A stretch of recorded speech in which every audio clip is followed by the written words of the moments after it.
Assalamualaikum warahmatullahi wabarakatuh.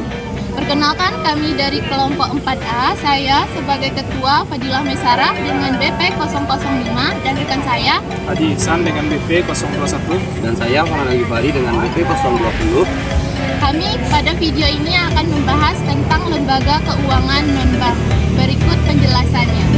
Baik, yang pertama kita akan membahas dari pengertian lembaga keuangan non-bank. Jadi lembaga keuangan non-bank itu merupakan sebuah badan usaha dalam bidang keuangan yang dimana secara tidak langsung mengumpulkan dana dari masyarakat berupa surat berharga dan disalurkan kembali kepada masyarakat untuk kepentingan investasi sebuah perusahaan, atau juga bisa diartikan sebagai lembaga keuangan non-bank itu sebuah usaha dalam bidang keuangan dengan mengumpulkan dana secara tidak langsung dan disalurkan kembali kepada masyarakat untuk kemakmuran dan keadilan dalam masyarakat itu sendiri. Nah, jadi lembaga keuangan non-bank ini merupakan institusi keuangan yang tidak mempunyai hak untuk menyimpan tabungan dari masyarakat, baik itu giro, deposito maupun tabungan mereka. Jadi di sini peran dari lembaga keuangan non-bank ini memiliki peran penting dalam masyarakat untuk memberikan layanan keuangan gitu. Baik, di sini saya akan menjelaskan perbedaan antara kedua lembaga ini, yaitu lembaga keuangan bank dan lembaga keuangan non-bank. Nah, secara umum lembaga keuangan itu kan terbagi antara dua, yaitu lembaga bank dan lembaga non-bank. Nah, apa sih perbedaannya antara kedua aspek ini gitu.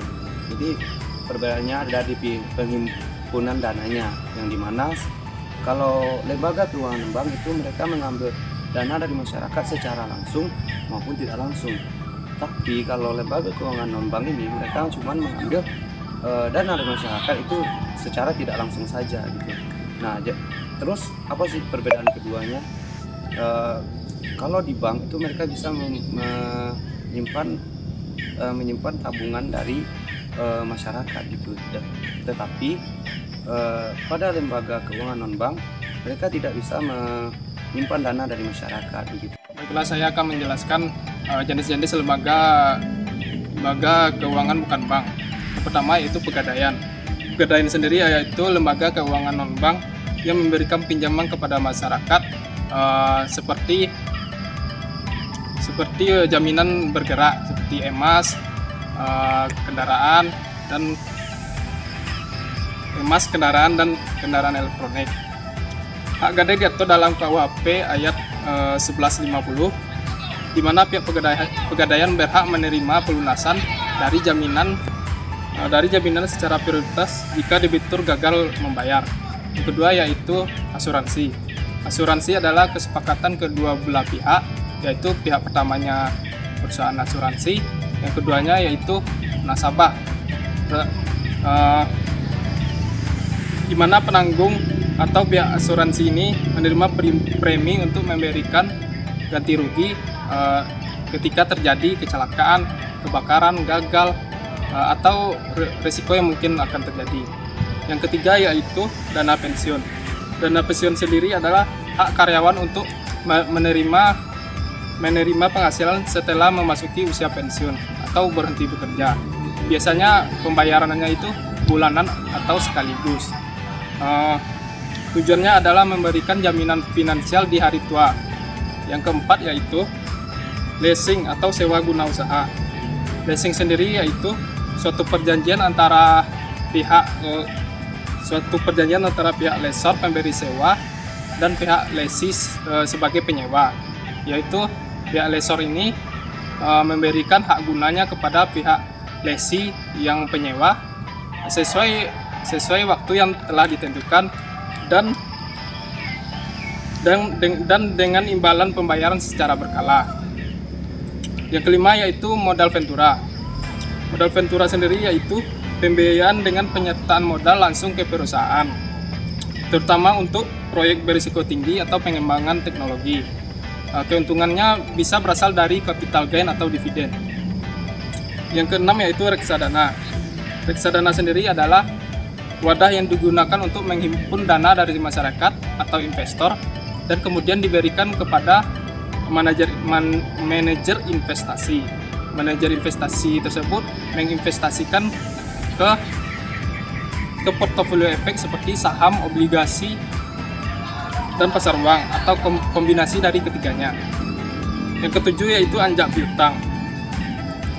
Anjak piutang sendiri yaitu suatu kegiatan pembiayaan di mana sebuah perusahaan menjual piutang dagangnya kepada perusahaan lain untuk memperoleh dana tunai lebih cepat. Baik, selanjutnya adalah tugas dan wewenang lembaga keuangan non-bank. Yang pertama yaitu menghimpun dana dengan cara mengeluarkan surat-surat berharga. Yang kedua adalah memberikan kredit atau pinjaman dalam jangka menengah maupun jangka panjang kepada perusahaan-perusahaan atau proyek yang dimiliki pemerintah. Yang ketiga adalah menjadi perantara bagi perusahaan-perusahaan di Indonesia maupun badan hukum pemerintah untuk mendapatkan kredit baik dari dalam maupun luar negeri. Yang keempat, melakukan penyertaan dana di perusahaan-perusahaan dan melakukan penjualan saham-saham di pasar modal. Yang kelima, melakukan usaha lain di bidang keuangan atas izin dari Menteri Keuangan. Yang keenam adalah menjadi perantara bagi perusahaan-perusahaan untuk mendapatkan tenaga ahli di bidang keuangan. Baik, selanjutnya adalah fungsi dari lembaga keuangan non-bank. Yang pertama yaitu memberikan kredit atau pinjaman kepada masyarakat yang berpendapatan rendah agar mereka tidak terjangkit rentenir atau pelepasan uang. Yang kedua adalah membiayai pembangunan industri dan memperlancar pembangunan ekonomi agar melewati pembangunan pasar modal dan pasar uang. Yang ketiga adalah mendorong terbukanya lapangan pekerjaan. Yang keempat, membantu dunia usaha untuk meningkatkan produktivitas barang dan jasa. Yang kelima adalah memperlancar distribusi barang.